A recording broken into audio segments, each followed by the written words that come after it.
Assalamualaikum warahmatullahi wabarakatuh. Selamat pagi anak-anakku semua. Senang sekali saya kembali bisa menjumpai kalian meskipun masih dalam situasi tatap muka secara daring.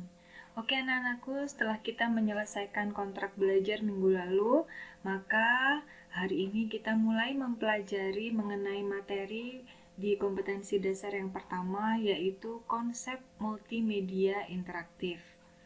Anak-anakku, sebelum kita mulai pembelajaran, marilah kita berdoa bersama agar apa yang akan kita pelajari ini bermanfaat bagi kita dan juga menambah wawasan kalian, dan semoga kita semua selalu diberikan kesehatan. Berdoa, mulai. Selesai. Dan anak-anakku, apa saja yang akan kita pelajari hari ini? Kompetensi dasar yang akan kita pelajari, yang pertama untuk kompetensi pengetahuannya, diharapkan kalian nanti bisa memahami konsep multimedia interaktif berbasis halaman web dan juga media interaktif. Dan untuk keterampilannya nanti diharapkan kalian bisa mendemonstrasikan atau mempresentasikan konsep multimedia interaktif berbasis halaman web dan media interaktif. Dan pembelajaran kali ini saya akan mengajak kalian melakukan kegiatan eksplorasi dan penugasan berbasis digital agar kalian nantinya secara mandiri mampu memahami konsep multimedia interaktif berbasis halaman web dan media interaktif, dan juga nanti diharapkan kalian bisa mempresentasikan hasilnya dalam bentuk digital. Nah, satu pertanyaan pokok sebelum kita membahas multimedia interaktif. Apa sih multimedia itu? Nah, secara etimologi atau secara asal-usul bahasanya, multimedia itu berasal dari bahasa Latin, yaitu multi yang berarti banyak atau bermacam-macam, dan media yang berasal dari kata medium, yaitu perantara atau sesuatu yang digunakan untuk menyampaikan atau membawa sesuatu, atau perantara yang digunakan untuk mendistribusikan atau menyampaikan informasi tertentu. Nah, dari dua kata ini, secara terminologi atau secara istilah, kita bisa mengartikan multimedia sebagai penggunaan media yang merupakan kombinasi antara satu atau lebih dari media teks, gambar atau image, video, dan atau audio sebagai satu kesatuan untuk menyampaikan pesan atau informasi tertentu kepada audiens. Ya, jadi secara istilah multimedia itu adalah gabungan dari banyak media, dari beberapa jenis media. Ya, seringkali kita mendengar istilah multimedia, multimedia interaktif, multimedia offline, online. Nah, itulah yang akan kita pahami betul pada sesi ini sebelum nantinya kita akan lanjut ke materi-materi praktikum. Jadi kalian harus paham dulu istilah-istilah yang digunakan itu agar nanti tidak kebingungan pada saat praktek, ya.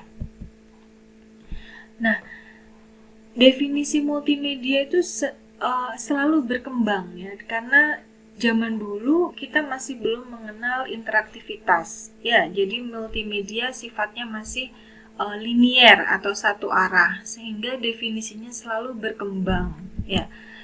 Henning Russell, Molenda, and Smaldino tahun 99 itu mendefinisikan multimedia itu merupakan gabungan dua atau lebih format media, ya. Di sini interaktivitas masih belum terjamah gitu, ya. Masih di teks, gambar, audio, video, dan animasi, ya. Kemudian Turban dan kawan-kawan tahun 2002 itu pada intinya sama, ya, merupakan kombinasi dari dua atau lebih media input, yang mana media tersebut bisa berupa audio, animasi, video, teks, grafik, atau gambar. Dan Vaughan pada tahun 2008 membuat kesimpulan bahwa multimedia itu adalah komposisi dari berbagai media yang disampaikan menggunakan perangkat digital atau komputer. Nah, disinilah mulai ada perubahan terminologi, ya, bahwa multimedia saat ini itu lebih menjurus ke arah pemanfaatan teknologi digital. Ya, kalau dulu mungkin majalah atau surat kabar, ya, meskipun mengolahnya dalam bentuk digital juga, tetapi pengertiannya itu terbatas. Ya, tetapi saat ini multimedia ini yang dikategorikan sebagai produk multimedia itu pasti diolahnya dengan menggunakan perangkat digital. Salah satunya adalah komputer atau laptop, ya, atau perangkat lainnya. Nah, kemudian apa saja jenis-jenis multimedia itu? Nah, kita bisa mengklasifikasikan yang pertama itu menurut jenisnya. Nah, tadi yang sudah saya sampaikan, ya, ada multimedia linear, ada multimedia interaktif. Apa multimedia linear itu? Yaitu multimedia yang berjalan tanpa menggunakan suatu alat yang dapat dikontrol secara mandiri oleh user atau pengguna. Ya, multimedia linear ini berjalan secara sekuensial atau berurutan. Contohnya, jika kalian menonton televisi, ya, melihat film di bioskop atau mendengarkan radio, mungkin kalian bisa mengubah-ubah channelnya, ya, tetapi secara proses, secara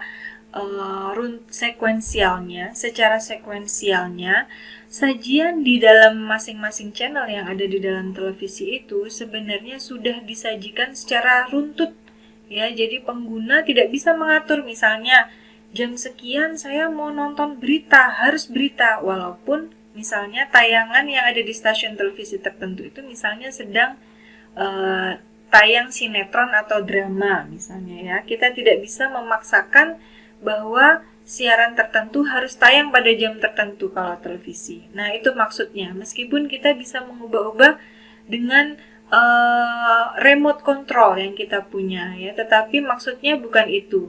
Maksudnya adalah satu produk sajian dalam sebuah channel itu disajikannya secara beruntun pada suatu waktu tertentu. Nah, itu disebut multimedia linear, ya.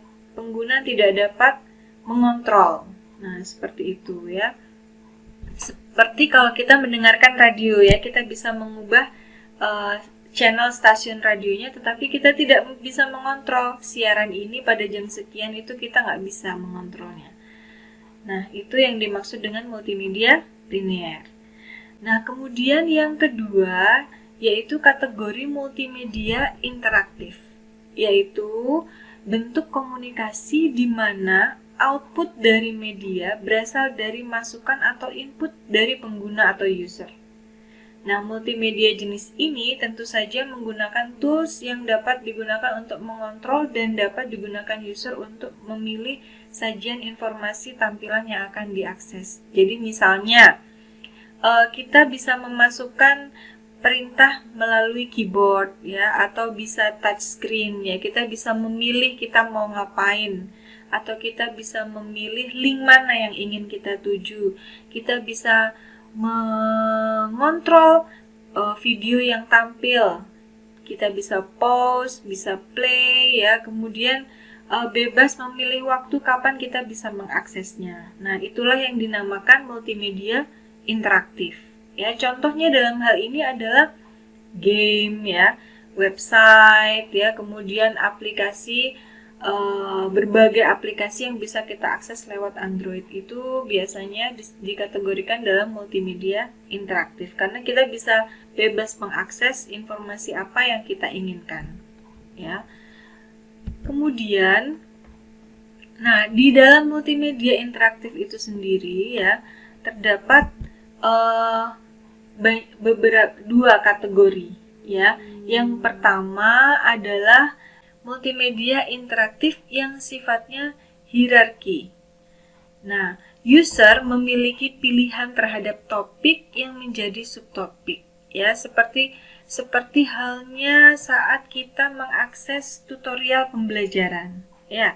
Jadi di halaman awal itu kita mulai masuk pengantar misalnya ya, kemudian ada pembagian babnya ya, kemudian di dalam babnya itu ada subbab atau submateri ya, mungkin ada beberapa cabang ya, tidak harus 2, bisa lebih ya, tergantung kebutuhan konten atau materi yang ingin kita masukkan di dalamnya ya. Nah, kemudian ada yang sifatnya non-linear, artinya pengguna benar-benar bebas mengakses laman informasi atau tampilan materi yang diinginkan ya. Kalian pernah tidak mengakses Wikipedia atau mengakses Pinterest atau mengakses beberapa website yang berisi sumber belajar? Nah, nanti saya akan tunjukkan seperti apa contohnya ya. Nah, sebelum saya lanjut ke klasifikasi multimedia berikutnya, saya ingin menunjukkan kepada kalian bagaimana sih contoh multimedia interaktif yang hierarkikal itu, atau bagaimana multimedia interaktif yang non-linear itu. Ya, mari kita amati beberapa dua contoh berikut ini ya. Nah, ini saya memiliki satu buah file ya, berisi tutorial pembelajaran ya. Nah, ini halaman awalnya, halaman intronya. Nah, ini salah satu aplikasi pembelajaran yang sempat saya buat ya, yang dengan materi aplikasi pengolah gambar bitmap. Kita masuk ke halaman utamanya. Nah, di dalam halaman utama atau halaman awal ini ada pengantar ya. Ini saya mute dulu. Ada halaman awal, kemudian di sini ada struktur menu ya. Nah, di sini karena kita orang multimedia ya, jadi tampilannya harus menarik ya. Ada menu atau bab-bab tertentu. Yang pertama berisi struktur materi. Kemudian yang kedua materi mengenal aplikasi pengolah gambar bitmap. Yang ketiga mengenal tools aplikasi. Yang keempat cara editing foto sederhana. Kemudian ini bagian interaktifnya ada dikerjakan soal latihan, dan daftar pustakanya di bagian yang paling akhir. Ya, ini pembagian babnya. Nah, di setiap bagian ini kita punya beberapa subbagian ya. Nah, ini masing-masing materinya. Gambar bitmap ya, kelebihan, kekurangan, gambar vektor ya. Nah, bisa di back and forward ya. Nah, kemudian aplikasi pengolahnya ya, kemudian penyimpanannya, resolusi gambar ya. Kemudian materi yang kedua, aplikasi pengolah gambar bitmap. Nah, ini kita mengenal tool-toolnya di sini ya. Nah, kemudian mengenal toolnya. Ini untuk apa ya? Ini untuk apa? Ini di sini semua. Nah, di sini. Nah, kemudian editing foto. Nah, di sini disajikan video tutorial ya tentang editing foto sederhana. Nah, kemudian kerjakan latihan soal.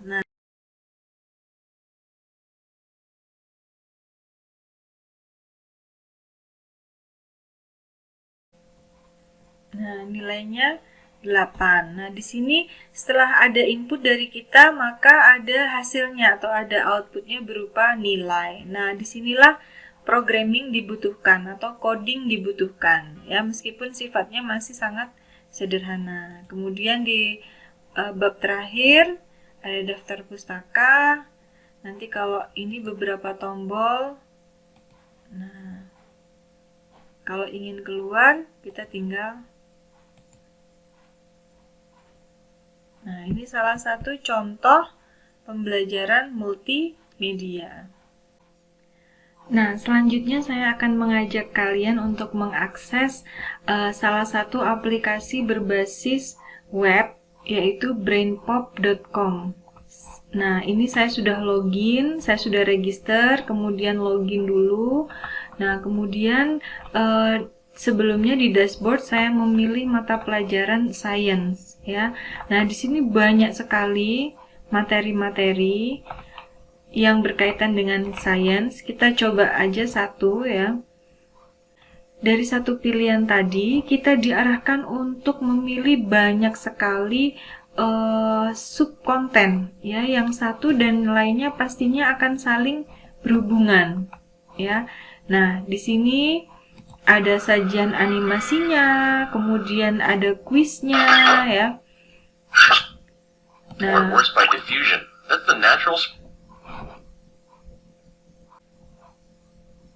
Nah,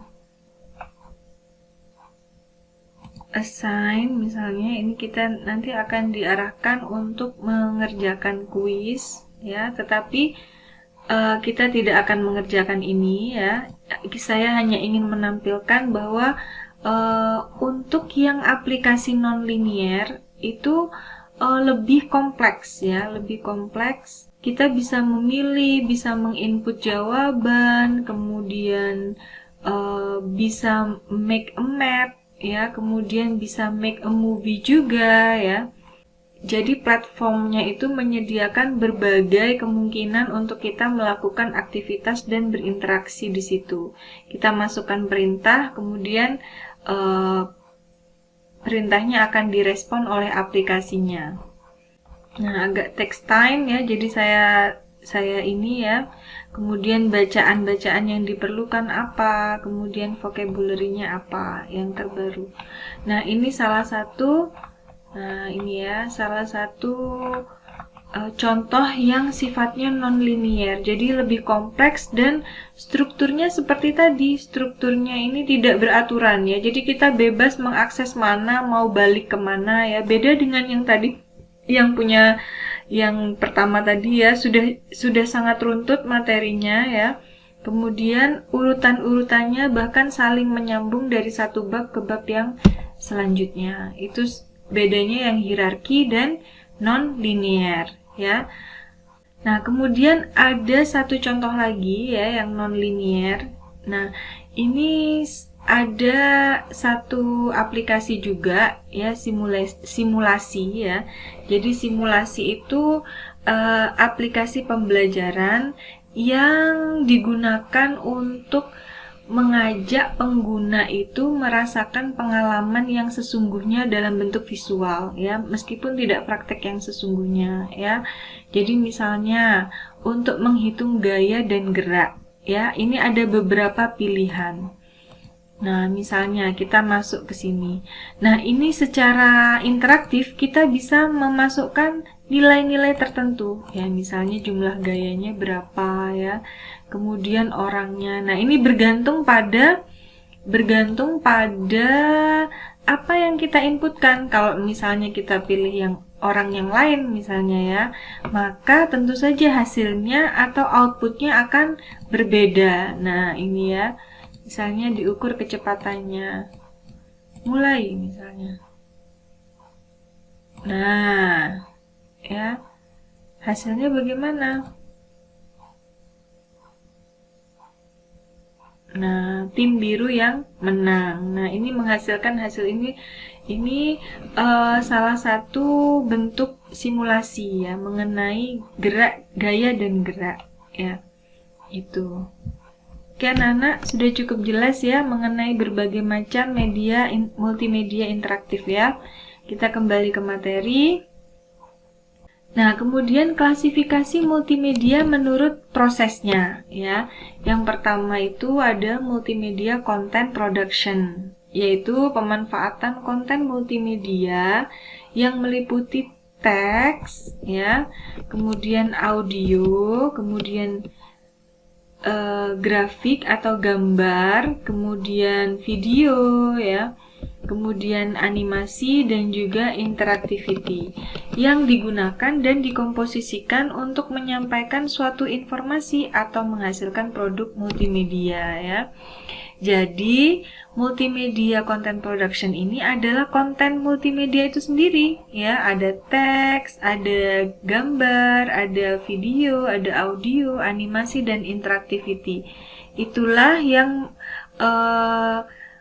dinamakan produksi konten multimedia ya. Jadi penggunaan elemen-elemen multimedia ini ya yang dikomposisikan. Nah, untuk menghasilkan apa? Untuk menghasilkan produk multimedia yaitu multimedia communication ya. Jadi konten tadi itu dikombinasikan ya, dijadikan satu ya untuk menyusun multimedia communication, yaitu produk multimedia yang menyajikan informasi dan berfungsi mengkomunikasikan pesan tertentu kepada audiensnya ya. Contohnya banyak sekali ya media komunikasi. Ada media cetak ya, di media cetak itu ada majalah, ada surat kabar, ada brosur. Nah, membuatnya kan pasti membutuhkan konten ya.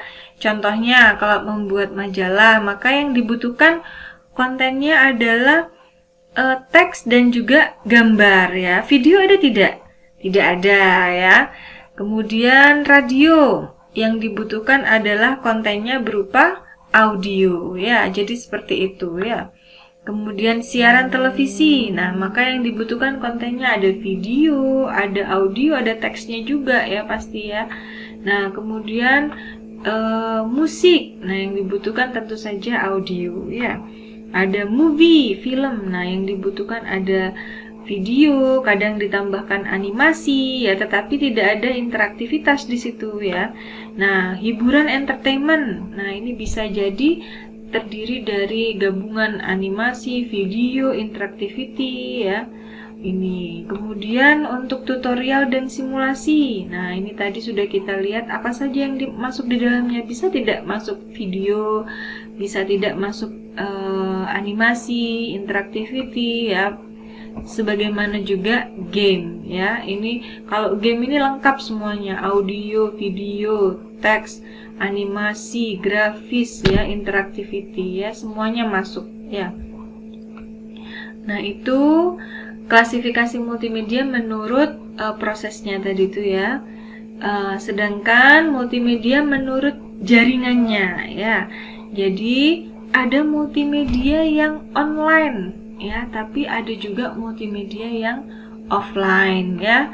Jadi yang termasuk multimedia online adalah media yang bisa diakses oleh broadwide ya. Jadi bisa diakses oleh orang banyak ya, paling tidak nasional gitu ya. Itu termasuk kategori media lini atas, yang berarti sasaran atau target audiensnya itu luas ya. Karakteristiknya, metode penyampaiannya menggunakan jaringan internet atau jaringan komunikasi tertentu ya, misalnya dengan pemancar televisi, atau misalnya dengan jaringan internet ya, website ya, atau TV kabel yang skala nasional ya. Misalnya di sini aplikasi berbasis Android atau website ya, siaran radio dan televisi dan sebagainya ya. Ini termasuk multimedia yang online. Nah, kemudian multimedia offline termasuk kategori media lini bawah dengan sasaran atau target audiensnya itu terbatas, mencakup komunitas di wilayah tertentu ya. Karakteristiknya, metode penyampaiannya tanpa menggunakan jaringan komunikasi tertentu atau tidak membutuhkan koneksi internet ya, misalnya CD tutorial pembelajaran ya, company profile perusahaan, atau mungkin information guide yang biasa kita bisa akses di stasiun ya. Kadang kalau kita ke museum, kita bisa melihat katalognya itu ya dalam bentuk gambar dan juga teks, itu bisa kita akses ya. Meskipun tampaknya interaktif, tapi sebenarnya kita mengaksesnya secara offline ya. Nah, kemudian komponen-komponen multimedia tadi sudah kita bicarakan di awal ya. Ada apa saja komponen multimedia itu? Nah, ini ada teks, ya. Teks itu adalah simbol atau medium visual dari bahasa lisan, ya. Jadi bahasa lisan itu divisualkan dalam bentuk teks berbentuk huruf, kata, dan kalimat, ya. Tampilan bentuk teks dapat dipelajari nanti secara lengkap. Kita belajar komposisi, ya, teks yang baik, pemilihan huruf yang baik, warna yang baik untuk teks itu melalui tipografi, ya. Kemudian gambar, ya. Jadi untuk menyusun sebuah tampilan multimedia itu sebagian besar, ya, hampir semuanya itu pasti membutuhkan image atau gambar, ya, atau grafik, ya, bahasa Inggrisnya, yaitu komponen visual yang ditampilkan dalam bentuk ilustrasi, foto, bagan maupun diagram, ya, chart atau ilustrasi secara matematis itu juga termasuk digolongkan dalam bentuk image, ya. Terdapat gambar, ada yang berbasis bitmap dan juga berbasis vektor, ya, untuk digitalnya. Nah, kemudian komponen atau elemen yang ketiga yaitu video, ya. Video ini adalah visualisasi gambar bergerak yang merupakan hasil tangkapan kamera secara real time, ya. Jadi ini yang membedakan dengan animasi, ya. Kalau animasi gambar bergeraknya itu kita yang membuat, ya, tetapi kalau video adalah real time captured, ya, dari sebuah objek, ya. Jadi menangkapnya satu kesatuan, yaitu visual dan audio, ya. Nah, audio itu gelombang suara, ya, gelombang suara, ya. Bu Maya lupa tadi belum mengganti. Audio itu adalah gelombang suara yang dapat menghasilkan elemen musik, ya, kemudian audio efeknya.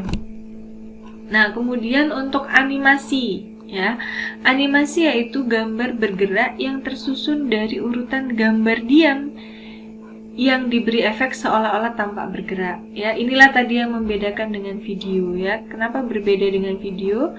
Kalau animasi itu gambarnya itu dari gambar diam yang kita beri efek, yaitu perubahan key-nya, ya, atau perubahan gerak sedikit demi sedikit itu kita berikan efek waktu, ya, timing, ya, sehingga menjadi seperti seolah-olah bergerak, ya, padahal itu tersusun dari urutan gambar diam. Nah, yang terakhir adalah interactivity, ya, yaitu elemen multimedia yang mengakomodasi terjadinya interaksi antara manusia dengan perangkat secara digital. Nah, interaktivitas ini dapat dibuat dengan bantuan coding atau programming, ya. Nah, kemudian pengertian multimedia interaktif, ya, setelah kita mempelajari tadi itu pengkategoriannya, ya. Dari pembahasan tadi kita dapat menyimpulkan bahwa multimedia interaktif itu lebih dari multimedia, ya, yaitu pemanfaatan komputer, ya, pada intinya, ya, karena tanpa komputer tidak akan bisa interaktif, ya. Pemanfaatan komputer atau media digital, ya, untuk membuat dan menggabungkan teks, gambar, suara, video, dan animasi dengan menggabungkan perangkat-perangkat tertentu yang dapat memungkinkan pengguna melakukan navigasi, berinteraksi, dan berkomunikasi, ya. Jadi tadi itu paling tidak ada tombol yang bisa diklik untuk kita masuk ke link yang lain, ya, atau masuk ke halaman yang lain, ya. Itu yang memungkinkan pengguna, maksudnya berinteraksinya itu di sana. Jadi dengan ngeklik itu tuh sudah namanya interaksi, ya, sudah namanya interaktif. Apalagi dengan misalnya kita bisa memasukkan teks, memasukkan nilai atau perintah tertentu ke dalam aplikasi tersebut, itu akan lebih interaktif lagi. Nah, kemudian apa saja manfaat multimedia interaktif itu? Banyak sekali, ya. Sekarang kita tidak bisa menghindar dari multimedia. Hampir semua aspek kehidupan kita selalu dilibatkan si multimedia itu. Di rumah misalnya, ya, kita sekarang menjadi lebih produktif di rumah, ya, karena ada teknologi media sosial ya yang memungkinkan kita untuk berinteraksi. Pembelajaran juga dilakukan lewat Google Classroom ya. Kemudian kadang-kadang ngevlog pakai kamera, webcam, kemudian diupload di YouTube, kemudian dari YouTube kalian bisa tonton dimanapun kalian berada. Nah, itu salah satu manfaat multimedia interaktif. Kalian juga bisa saling berkoneksi dengan orang lain ya, meskipun kondisinya sedang di rumah ya. Kemudian untuk bisnis dan usaha ya, multimedia interaktif untuk ruang usaha ini betul-betul sangat dibutuhkan untuk memperlancar bisnis usaha. Misalnya dalam hal promosi ya, pemasaran atau marketing, presentasi ya, seperti Bu Maya ini kalau ingin produk kalian menarik ya untuk orang lain ya harus presentasinya yang menarik. Kemudian untuk periklanan ya, hampir semua orang sekarang punya Instagram untuk mengiklankan, paling tidak mengiklankan kompetensi diri ya. Nah, katalog, misalnya membuat katalog, demo produk dan sebagainya ya. Bahkan saya pernah coba salah satu demo produk yang berbasis augmented reality ya.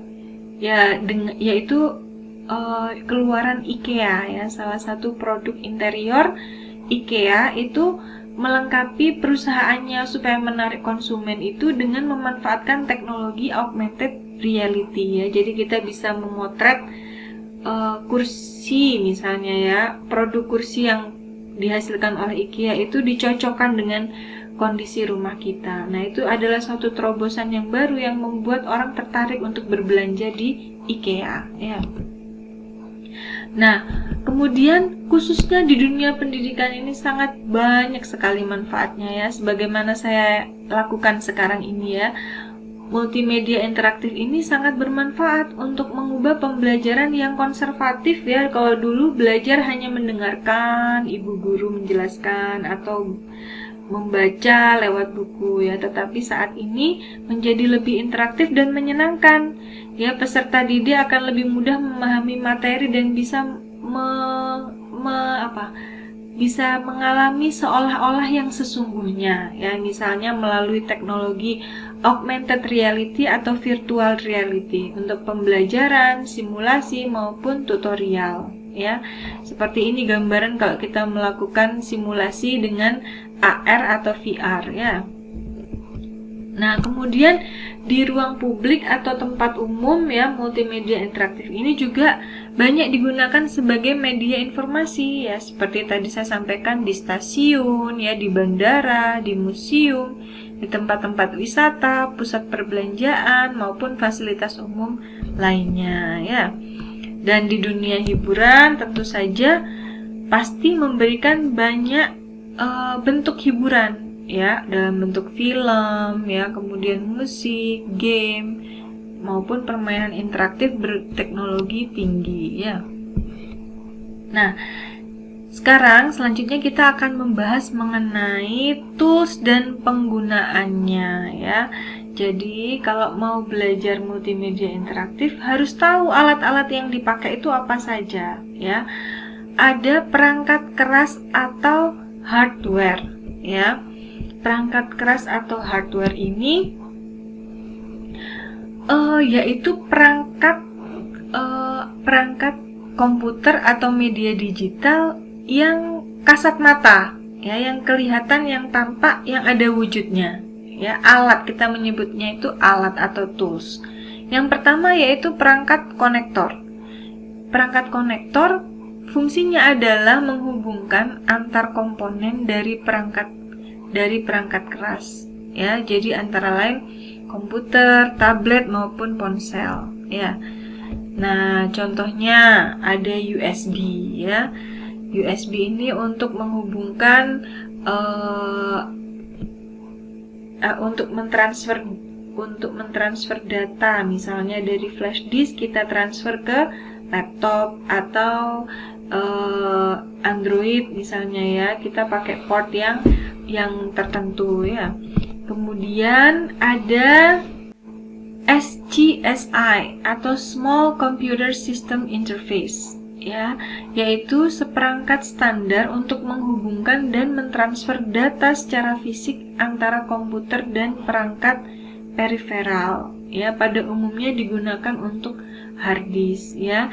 Jadi ini semacam konektor yang menghubungkan perangkat keras di dalam komputer, ya, khususnya di hard disk, ya. Jadi agar data yang ada di hard disk itu bisa diproses, itu salah satunya menggunakan SCSI, ya, perangkat konektor. Nah, kemudian MCI atau Media Control Interface, ya, untuk mengendalikan perangkat multimedia yang terhubung ke komputer. Jadi semacam player yang terinjek di dalam perangkat komputer, ya, atau perangkat media digital. Nah, kemudian HDMI atau High Definition Multimedia Interface.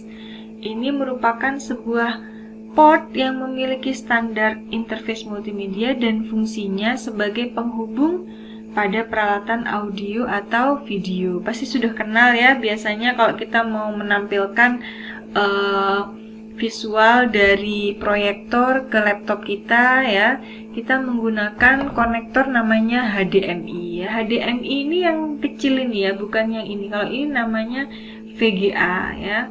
Kalau ini namanya HDMI, ya. Nah, itu dan masih banyak lagi perangkat konektor yang lainnya, ya. Semakin bertambah ini, ya, semakin bertambah zamannya, maka semakin banyak sekali perangkat konektor yang kita perlu tahu, ya. Nah, kemudian perangkat input-output. Nah, kita mulai dari perangkat input, yaitu perangkat yang berfungsi mentransformasi informasi dari luar perangkat untuk diolah, ya. Jadi kita mengenal ada perangkat pointing, ya, misalnya mouse, ya. Nah, supaya kita bisa menunjuk, ya, atau pointing sesuatu di layar, supaya kita bisa memerintah klik di layar, misalnya kita biasa menggunakan mouse, ya, atau kalau itu Android kita pakai touchpad, ya, atau misalnya untuk menggambar kita pakai light pen, ya, atau misalnya kita mau record kita pakai microphone, ya. Nah, kemudian perangkat input gambar. Nah, misalnya scanner, ya, untuk menginput gambar, ya, atau webcam untuk menginput video, ya, atau kamera misalnya, ya. Nah, kemudian ada perangkat output. Nah, setelah diinput, diolah, kemudian ditampilkan hasilnya.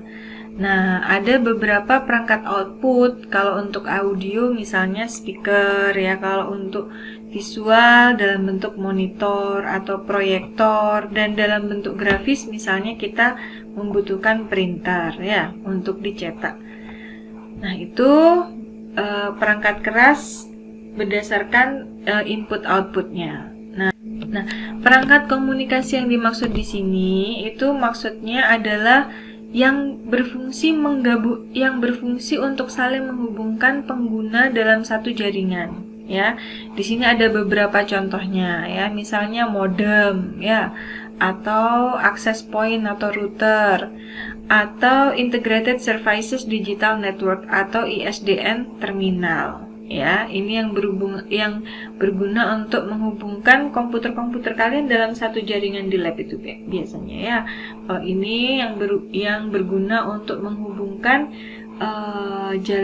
jaringan atau akses WiFi dalam suatu area, ya. Nah, kemudian untuk perangkat keras penyimpanan, ya, ada banyak ini, ya. Salah satunya yang beberapa saja saya sebutkan di sini. Yang gunanya untuk menahan maupun memproses data, ya. Ada yang zaman dulu itu ada CD atau DVD. Lebih dulu lagi itu ada namanya floppy disk, ya. Tapi ini yang masih ada sekarang ini adalah CD atau DVD.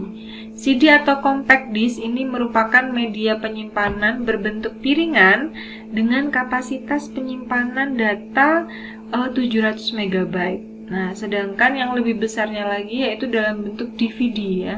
Kapasitas penyimpanannya bisa 6 kali lebih besar. Nah, kemudian hard disk ya adalah perangkat penyimpanan data internal di komputer ya. Kemudian sekarang sudah ada hard disk eksternal ya, jadi bisa kita bawa kemana-mana ya, tidak nempel di dalam tapi bisa kita portablekan ya. Kemudian flash disk ya, perangkat penyimpanan data yang portable tetapi dengan kapasitas yang lebih kecil daripada hard disk ya, tentu saja ukurannya lebih kecil. Nah, kemudian memori ya, memori ini biasanya kita instalkan di komputer ya. Ada dua jenis, yaitu random access memory, yaitu memori utama yang digunakan untuk inisialisasi sistem operasi, atau read only memory atau ROM yang biasa digunakan pada komputer untuk menyimpan program BIOS. Nah, ini anak-anakku yang perlu kalian ketahui. Dan masih ada beberapa perangkat penyimpanan lain ya yang terkini ya. Nah, kemudian ada perangkat lunak sistem operasi yang digunakan untuk menghubungkan perangkat lunak atau software dengan perangkat keras atau hardware.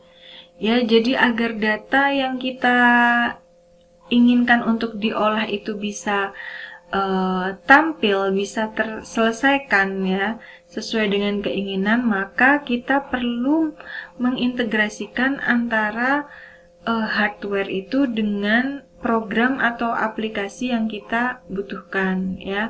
Nah, itu untuk mengintegrasikan software dan hardware itu kita membutuhkan OS atau sistem operasi. Nah, ini antara lain yang terkenal ini kan zaman dulu ini namanya DOS ya. Kemudian saat ini ada Windows, ada Linux, ada Mac OS ya, dan beberapa lagi yang lain yang kurang begitu populer gitu ya. Nah, kemudian aplikasi pengolah bahasa pemrograman ya, yaitu pengolah bahasa yang digunakan dalam membuat aplikasi multimedia. Ya, jadi dalam membuat aplikasi khususnya yang sifatnya interaktif ya, yang berbasis web atau berbasis media interaktif ya, kita mengenal beberapa bahasa pemrograman ya. Mungkin kalian pernah tahu C++, Delphi ya, Power Builder. Ini yang paling populer saat ini adalah Java dan SQL ya. Dan C++ ini juga masih populer ya, juga Visual Basic ya. Nah, aplikasi pengolah bahasa ini atau bahasa pemrograman ini lebih banyak dipelajari oleh teman-teman kalian di jurusan rekayasa perangkat lunak ya. Dan untuk saat ini karena Android atau smartphone ya itu sangat digemari dan banyak membutuhkan aplikasi ya yang harus dibuild atau dibangun ya, maka saat ini sudah banyak tersedia aplikasi Android Builder ya. Di antaranya itu ada Android Studio, ada Unity ya, ada Eclipse, ada Adobe Flash ya, yang nanti menghasilkan beberapa aplikasi dalam bentuk APK ya. Itu kemudian ada perangkat lunak khusus multimedia. Nah, ini ada pengolah teks ya, kita mengenal biasanya MS Word ya, Adobe InDesign ya, dan masih banyak lagi. Kemudian ada pengolah gambar bitmap, kita biasa mengenal Adobe Photoshop dan Corel Photo Paint misalnya, dan masih banyak lagi aplikasi contoh lainnya. Ada pengolah gambar vektor, kita mengenal ada Adobe Illustrator, ada Corel Draw ya, dan masih banyak lagi yang lainnya ya. Dan juga pengolah animasi ya, kita mengenal untuk animasi 2D itu ada Adobe Animate, ada Toon Boom, ada Anime Studio ya. Untuk animasi 3D ada Blender, ada 3D Max, dan ada 3D Maya ya. Nah, demikian materi konsep multimedia interaktif ya pada hari ini. Selanjutnya ya, untuk menguji pemahaman kalian, silahkan mengerjakan tugas analisa media interaktif yang telah saya bagikan di Google Classroom ya. Anak-anak setelah melihat hasil pekerjaan kalian kemarin, saya merasa bahwa kemampuan atau kompetensi literasi kalian itu sangat kurang ya. Kemarin diminta menganalisa dengan 200 kata ya per media itu, tapi kalian hanya menuliskan beberapa baris saja ya. Tolong dengan